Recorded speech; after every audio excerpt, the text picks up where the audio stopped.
And my dear students, आप लोग कैसे हैं। हमें आशा है कि आप लोग बहुत अच्छे होंगे और अच्छे से रहिए, मज़े से पढ़िए। आज का जो हमारा टॉपिक है धातु चादर कार्य। धातु चादर कार्य में जो हमारा ये चैप्टर है ये फीटर ट्रेड थ्योरी से है। जो पिछला वीडियो हम आप तक पहुंचाए थे उसमें था कि धातु चादर कितने प्रकार की होती है और उसका प्रयोग कहाँ करते हैं। आज हम आप लोगों को बताने जा रहे हैं जो वीडियो के तहत ये धातु चादर पे जो कार्य किया जाता है उस करने के लिए कितने प्रकार के जो उपकरण की जरूरत पड़ती है और क्या क्या होता है, प्रोसेसिंग क्या है। तो पहला हम देखेंगे कि जैसे आप लोगों को स्टेप बाय स्टेप जानकारी देते रहेंगे। देखिए, पहला हम देखेंगे कि मापक औजार। जाहिर सी बात है कि जो भी पहले हमारा जो क्या है, किसी भी जॉब को बनाने के लिए एक माप बीमा होती है, शुद्धता तक बनाने के लिए एक मापक औजार की जरूरत पड़ती है।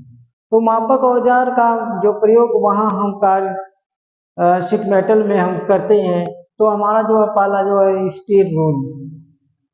पहला जो है क्या है, स्टील रूल। जैसे आप जानते हैं कि स्टील रूल जैसे साधारण पटरी प्रकार होता है ईएमएम का। जैसे कि आप लोग जानते हैं कि पटरी प्रकार जो है छोटा छोटा स्केल होता है, बड़ा स्केल होता है, लेकिन यहाँ जो हम आप लोगों को बताएंगे स्टील रूल।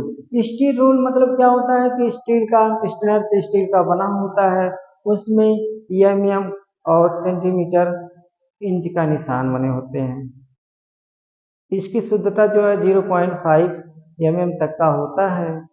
इससे हम किसी भी जॉब की जो लंबाई मापने के लिए प्रयोग करते हैं।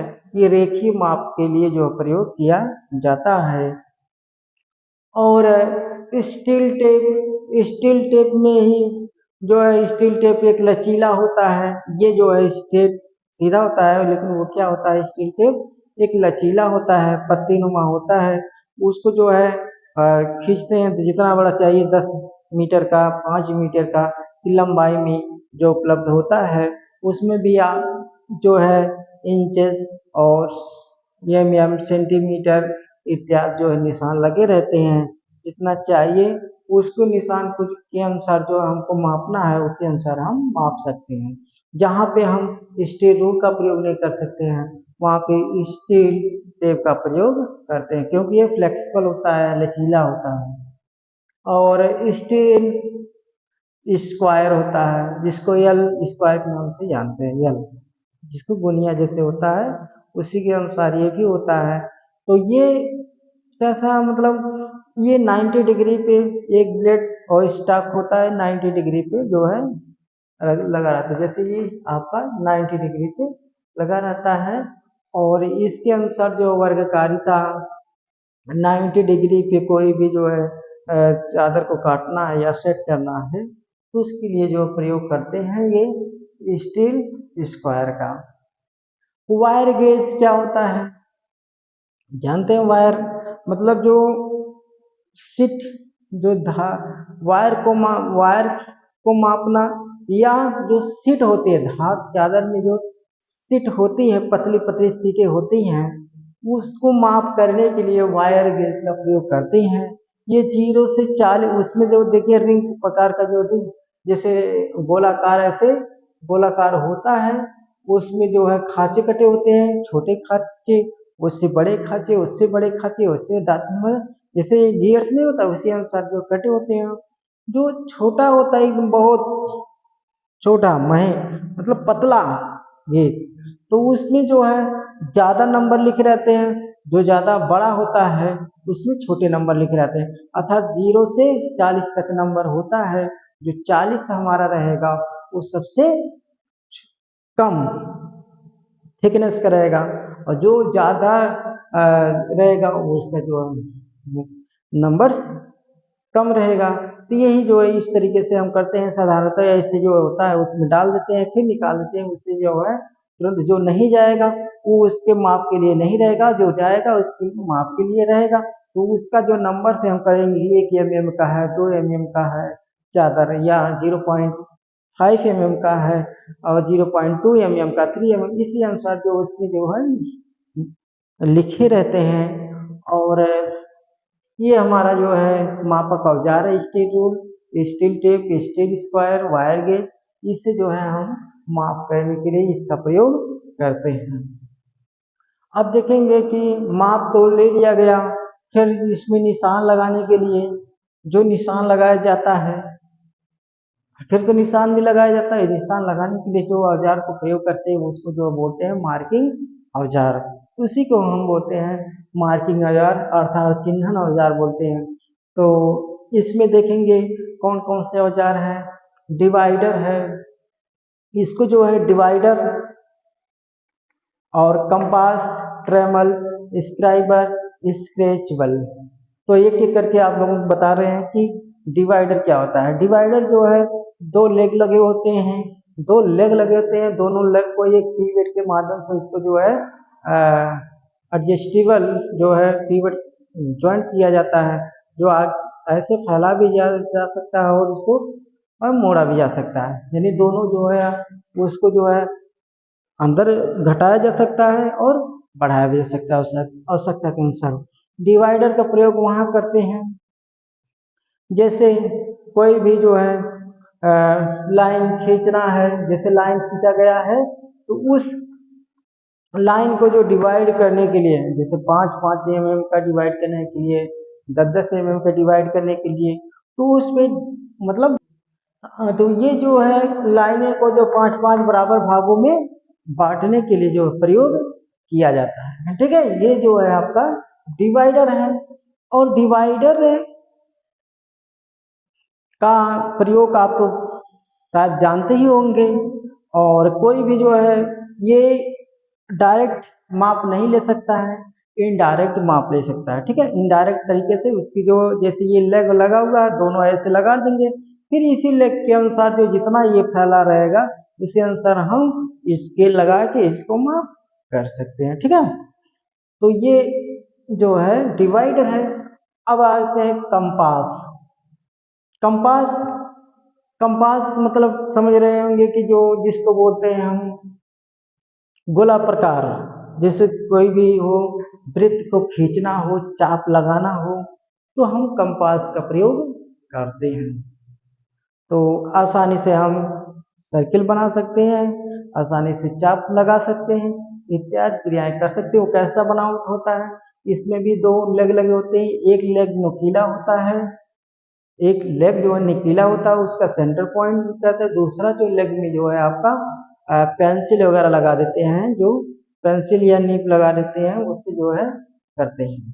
तो कंपास तो उस तरीके से होता है, लेकिन मेटल में जो है कंपास जो निडिल लगा रहता है, बहुत पतला नोकदार जो निडिल लगाता है, तो उसी से जो है स्केचिंग किया जाता है कंपास का।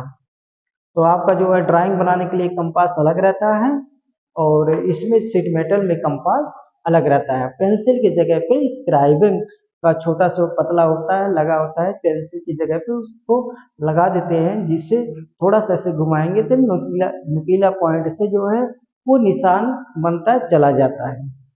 तो इसी को जो है कंपास बोलते हैं। अब देखते हैं ट्रेमल, वेरी इंपॉर्टेंट जो है ट्रेमल।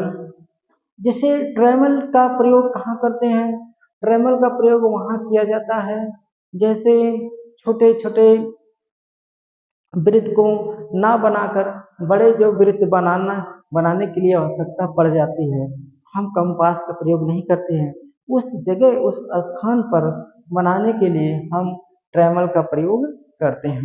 अब ट्रेमल जो है एक हमारा आधार होता है, एक जैसे एक ट्रेमल जैसे बनावट उसके हम बता दें आपको।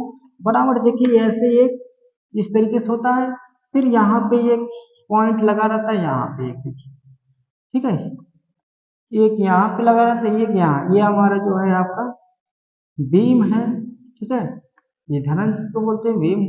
और ये जो लट्टू के आकार का बना होता है, ये नुकीला पॉइंट, ये भी जगह लट्टू के आकार का बना होता है। एक हमारा फिक्स होता है, ये फिक्स होता है, ये दूसरा एडजस्टेबल होता है, कहीं भी ये इधर भी लगा सकते हैं उधर एडजस्ट कर सकते हैं। तो ये पॉइंट जो इसको सेंटर मान करके इसको जितना हमको यहाँ पे देखिए, यहाँ पे सेंटीमीटर का या इंच का निशान लगा रहता है, जितना हमको चाहिए रेडियस का सर्किल खींचना हो उसी अनुसार इसको घटा बढ़ा के जो है हम खींचते हैं।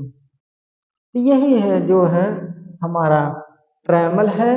ट्रेमल का प्रयोग वहाँ किया जाता है जहाँ बड़े बड़े वृत्त को बनाना हो, ठीक है, चाप काटना हो, इत्यादि जगह पे हम करते हैं। अब चलते हैं स्क्राइबर। स्क्राइबर वह मार्किंग औजार है जो साधारणतः किसी भी मेटल पर स्केचिंग करने का काम आता है, अर्थात जो स्केच करके लाइन खींचने के लिए काम आता है। जैसे साधारणतः पेंसिल होता है, पेंसिल से हम ऐसे ड्राइंग शीट पर जो है थोड़ा सा चला देंगे ऐसे, तो वो लाइन खींच दिया जाएगा आसानी से। तो ये स्क्राइबर ऐसा होता है कि जो है आप उस पर जो है चला देंगे तो लाइनिंग आ जाएगा, ठीक है। तो लेकिन स्क्राइबर कैसा बना होता है, एक पतला सा होता है, उसका नुकीला भाग होता है जो 15 से 25 अंश का जो है नुकीला पॉइंट होता है, और उसी नुकीले पॉइंट से जो है हम स्केचिंग करते हैं। ये स्क्राइबर का प्रयोग रेखा खींचने के लिए प्रयोग किया जाता है, ठीक है। तो अब अगला जो है 5वां नंबर में स्क्रेचेबल। क्या है स्क्रेचेबल? स्क्रेचेबल स्क्राइबर की तरह होता है, लेकिन जो है स्क्राइबर जो है हल्के स्थानों पर जो है स्केचिंग करने, तो ये स्क्रेचेबल होता है, ये स्क्राइबर के समान होता है। इसमें जो लकड़ी के हत्थे बने होते हैं और उसका जो ऐसे लकड़ी के हत्थे बने होते हैं यहाँ पे होता है, तो इसका पॉइंट 15 से 20 का भी ग्राइंड किया गया होता है। ये जो है इसका प्रयोग वहाँ करते हैं जो जहाँ पे हम स्क्राइबर का प्रयोग नहीं कर सकते हैं, उसको अधिक बल लगाकर, ठीक है, अधिक बल लगाकर स्केचिंग किया जाता है, अर्थात लाइनें खींचा जाता है, इसलिए इसका जो है स्क्रेचेबल होता है। इसी को जो है हम स्क्रेचेबल बोलते हैं। स्क्रेचेबल में जो है लकड़ी का हत्था लगा होता है, उसको पकड़ते हैं और अधिक बल लगा के उसको जो है निशान लगाते हैं, ठीक है। तो ये हमारा जो है स्क्रेचेबल हो गया। अगला स्टेप चलते हैं, जैसे आप मापक औजार और मार्किंग औजार। तीसरे नंबर पे हम चलेंगे, आप लोगों को बताएंगे चोट मारने वाले औजार। जाहिर सी बात है, ऐसी बात नहीं है कि चोट मारा जाता है, चोट वहाँ की बात हो रही है, किसी को चोट मारने की बात नहीं हो रही है कि आप काम करते रहिए किसी को चोट मार दीजिए, लेकिन यहाँ बात ये हो रही है कि यहाँ जो बताया जा रहा है कि जब हम शीट मेटल पे कार्य करते हैं तो उस पर अगर उसको बैंड करना हुआ, उसको सीधा करना हुआ, तो हम किसी मापक औजार का प्रयोग तो नहीं कर सकते हैं, मार्किंग औजार का प्रयोग तो नहीं कर सकते हैं, लेकिन उसको एक हमारा एक इंजीनियरिंग तरीके से बनाया गया टूल्स जो होता है उसी को हम हैमर बोलते हैं। वो हमारा क्या होता है? हैमर। अब आप लोग जान गए होंगे कि हैमर जाना पहचाना नाम है, और नाम भी जानते होंगे जिसको हम हथौड़े बोलते हैं। गांव में या किसी शॉप में जाएंगे, कुछ लोग हथौड़े के नाम से जानते हैं, कुछ लोग जो है हैमर के नाम से जानते हैं। हैमर हमारा जो है इंग्लिश वर्ड है। तो देखेंगे, अब हम टॉपिक पे आते हैं अपने, तो चोट मारने वाले औजार। तो इंजीनियरिंग वर्कशॉप में जो है हथौड़े को जो है डिवाइड, अलग अलग प्रकार के डिवाइड किया गया है, डिवाइड के अनुसार उसको यहाँ पे प्रयोग किया गया है। जैसे पहले बताए थे हम, ब्लैक स्मिथी वर्कशॉप में जो है स्लैश हैमर का प्रयोग किया जाता है, पावर हैमर का प्रयोग किया जाता है, लेकिन यहाँ पे स्लैश हैमर का प्रयोग नहीं कर सकते हैं, जो 2.5-3 kg का होता है, लेकिन हमको जो है ball pin, cross pin, straight pin, ठीक है, ये सब जो है हैमरों का प्रयोग करना है जो हल्के हों, ठीक है, क्योंकि धातु चादर जो हल्की होती हैं, पतली होती हैं, अगर वहाँ पे वो सब प्रयोग कर देंगे तो जाहिर सी बात है हमारा जो है जॉब खराब हो जाएगा। तो यहाँ पे जो है हम प्रयोग करेंगे, देखिए हथौड़ा। हथौड़ा दो प्रकार की जो प्रयोग करते हैं, आपका जो हथौड़ा हो गया और मैलेट हो गया। तो हम बात करेंगे हथौड़ा यानी हैमर का। जो बाल पिन हैमर, जिसकी जो पिन बाल पिन हो, ठीक है, बाल की तरीके से हो। दूसरा जो क्रॉस पिन है, जो क्रॉस में हो, स्ट्रेट में हो। और एक होता है आपका स्मूथिंग, जो नॉर्मल होता है, रबर मुलायम का बना, लाल का बना होता है, तो एक स्मूथिंग हैमर होता है। ठीक है, तो ये इसके जो है पिन के हिसाब से इसका जो वर्क किया जाता है। अब यहाँ तक जानते होंगे शायद हम आप लोगों के क्रेजिंग हैमर और स्ट्रेचिंग हैमर के बारे में बताएंगे। क्रेजिंग हैमर क्या होता है कि जो हमारा मेटल होता है, जो इसको होता है जैसे वी के आकार का जो क्या करना है, निशान लगाना है। ठीक है, वी के आकार को जो है निशान लगा, मतलब वी के आकार को जो है मोड़ना हो, तो हम यहाँ क्रेजिंग हैमर का प्रयोग करते हैं। जैसे वी आकार का जो मोड़ना है ऐसे ऐसे, तो क्रेजिंग हैमर का प्रयोग करते हैं। स्ट्रेचिंग हैमर को जो है, स्ट्रेचिंग मतलब क्या होता है, स्ट्रेचिंग हैमर वहाँ प्रयोग करते हैं जैसे जो है मेटल को जो है गोलाई में जो है उसको क्या करना, मोड़ना हो, गोलाई में उसको जो मोड़ना हो, वहाँ पे जो है स्ट्रेचिंग हैमर का प्रयोग करते हैं। जैसे गोलाई में जो धात होती है ना, एक तरफ जो है हल्का हल्का मोड़ा जाए, दूसरी तरफ ऐसे सीधा हो, धीरे धीरे ऐसे मुड़ जाती है, तो इसको जो है स्ट्रेचिंग हैमर का प्रयोग करते हैं। अब चलिए रिवेटिंग हैमर क्या होता है। रिवेटिंग पहले जानेंगे कि रिवेटिंग क्या होता है। रिवेट, तो रिवेटिंग हैमर, तो हम आप लोगों को बताते हैं रिवेटिंग क्या होता है। ठीक है, रिवेटिंग क्या होता है, जैसे आपको बताए थे कि स्ट्रेचिंग, स्ट्रेचिंग, क्रीजिंग, ठीक है, उसी अनुसार जो है रिवेटिंग। तो रिवेटिंग, रिवेटिंग का पहले रिवेटिंग के बारे में जानेंगे। स्ट्रेचिंग जैसे बताया था, किसी धातु को जो है, जैसे धातु होता है तो उसकी लंबाई को बढ़ाया जाए ऐसे गोलाई में, या बढ़ा दिया जाए, तो स्ट्रेचिंग है मतलब रिवेटिंग। पहले हम जानेंगे रिवेटिंग क्या होता है। ठीक है, तो रिवेटिंग वह क्रिया है जो किसी भी पार्ट्स को रिवेट द्वारा जोड़ा जाता है, रिवेट द्वारा जोड़ा जाता है, ज्वाइंट किया जाता है।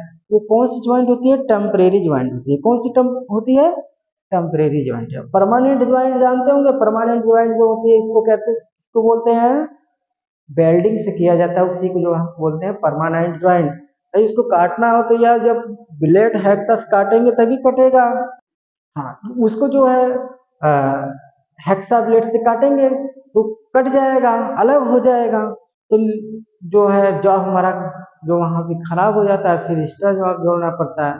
तो इसी को जो है अस्थाई, अस्थाई, टेम्परेरी और परमानेंट, यानी जो वेल्डिंग, जो गैस वेल्डिंग हो, इलेक्ट्रिक वेल्डिंग हो या सोल्डरिंग वेल्डिंग हो, इससे जो जो मेटल को जो है जोड़ा जाता है, जो पार्ट को जोड़ा जाता है, उसी को जो बोलते हैं, क्या बोलेंगे, उसी को हम बोलते हैं परमानेंट, अर्थात अस्थाई।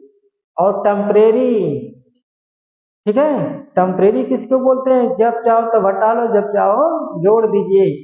कौन सा रहता है, ये थ्रेड की क्रिया द्वारा, नट बोल्ट द्वारा, दूसरा जो है रिवेटिंग द्वारा। ठीक है, रिवेट द्वारा जो होता है, जैसे बॉक्स आपका जो बना हुआ है, इत्यादि बड़े बड़े वाहन होते हैं, वायुयान होते हैं, इंजने होते हैं, इत्यादि में जो है जैसे रेलगाड़ी डिब्बे होते हैं, इसमें जो ज्यादातर ये रिवेट का प्रयोग किया जाता है। ठीक है, तो उसी को बताया गया कि रिवेटिंग हैमर क्या होता है। रिवेटिंग का जो हेड होता है उसको जो फैलाने के लिए, उसके जो हेड को फैलाने के लिए जो हेड होता है, उससे टेल होता है, तो इसे पार्ट डालते हैं, तो हेड को बनाने के लिए जो दोनों पार्ट को, वहां पे जो है रिवेटिंग हैमर का प्रयोग करते हैं। ठीक है, ओके। अब चलते हैं कर्तन औजार। कर्तन मतलब क्या होता है। अब यहाँ तो आपकी बात आ गई कि ये जो है हैमर हो गया, ये हो गया आपका डिवाइडर हो गया, ये हो गया। लेकिन ये कर्तन औजार अर्थात किससे काटेंगे हम? जो हमारा धातु चादर है उसको किससे काटा जाए? काटने के लिए तो हम हेक्सा का प्रयोग करेंगे नहीं, बड़े बड़े रिप हेक्सा या कोई हेक्सा का प्रयोग करेंगे नहीं। यहाँ पे हम स्नीप का प्रयोग कर देंगे। जैसे दर्जी होता है, कपड़े को काटते हैं तो सीजर होता है, कैंची का प्रयोग किया जाता है। ऐसे यहाँ पे जो हमारा सीट काटने के लिए कैंची की ही नुमा बनाया जाता है। एक इसको बोलते हैं स्नीप। क्या किस नाम से जानते हैं? स्नीप नाम से जानते हैं। स्नीप हमारा जो होता है ये स्ट्रेट स्नीप होता है, दूसरा जो है बैंड स्नीप। ठीक है, स्ट्रेट स्नीप होता है, बैंड। अगर हमको सीधे कटाई करना है, ठीक है, सीधे कटाई करना है तो स्ट्रेट स्नीप का प्रयोग करेंगे। अगर हमको गोलाई कटाई करना है या तिरछा कटाई करना है तो उसको कैसे करेंगे? बैंड स्नीप करेंगे। क्योंकि जो हमारा ब्लेड, जो आगे का धार होता है, जो हमारा काटने का जो होता है, ये देखेंगे ये सीधा होगा और दूसरा होगा ऐसे मुड़ा रहेगा, ऐसे थोड़ा सा ऐसे मुड़ा रहेगा। ठीक है, तो इस तरीके से हम बोलते हैं स्ट्रेट स्नीप और दूसरा जो है बैंड स्नीप। स्नीप का मतलब जान लीजिए कि जैसे सीजर काट करता है वैसे जो है, जिसे कपड़ा दर्जी काटता है वैसे हम इसको काटते हैं, सीट को काटते हैं। ठीक है, आप सोच रहे होंगे कि इसी से सब मोटी की सीट कट जाती है? नहीं, ऐसा नहीं। ठीक है, क्योंकि ज्यादा मोटे सीट को काटने के लिए थोड़ा सा ज्यादा हम हाथ से काट ही नहीं सकते हैं, थोड़ा सा ज्यादा बल लगेगा, वो स्नीप हमारा खराब हो जाएगा। थोड़ा सा और मोटे जो है सीट को काटने के लिए जो है सीयरिंग का प्रयोग करेंगे। सीयर, सीयर जो होता है, जैसे आपको बताते हैं कि जो किराना स्टोर पे ये सुरती वगैरह जो है काटने के लिए प्रयोग किया जाता है। ऐसे कुछ नहीं होता है, ऐसे घुमाते हैं, ऐसे डाल देते हैं, ऐसे ऐसे करते हैं तो कटता चला जाता है। ठीक है, लेकिन उसी अनुसार रिकॉर्डिंग जो ये बनाया गया है। ठीक है, एग्जाम्पल हम आप लोग को दे रहे हैं, लेकिन ऐसे सीयरिंग जो है, एक सीयर होता है उसी को हम सीयर बोलते हैं। उस मेटल को जो है, ये मेटल होता है, ऐसे इसको जो है लगा देते हैं, मेटल को आगे फैलाते हैं, उसको दाबते रहते हैं, वो कटता हुआ चला जाता है। ठीक है, तो ये यानी अगर स्ट्रेट ये स्लीप से मेटल पतली, बहुत पतली धात को काटने के लिए, उससे थोड़ा सा अधिक मोटी धात काटने के लिए सीयर का प्रयोग करेंगे, और उससे भी थोड़ी मोटी धात काटने के लिए शेयरिंग मशीन का प्रयोग किया जाता है। ओके, शेयरिंग मशीन जो मोटर द्वारा चलेगा, हम नहीं चलाएंगे, मोटर द्वारा चलेगा, लेकिन उसको जो संभालने के लिए, काटने के लिए स्किल्ड की जरूरत पड़ती है। ठीक है, ऐसे लगाते रहेंगे, वो कटता चला जाएगा। ठीक है, तो ये आपका हो गया शेयरिंग मशीन, शेयर मशीन। इतना याद रहना चाहिए आप लोगों को। इसलिए जो कैंची होती है वो जो है हल्की पतली धात को काटने के लिए प्रयोग किया जाता है। दो प्रकार की होती है, स्ट्रेट स्नीप और बैंड स्नीप। और उससे जो थोड़ी मोटी धात काटने के लिए सीयर का प्रयोग करते हैं, जो हाथों द्वारा दबा दबा के काटा जाता है।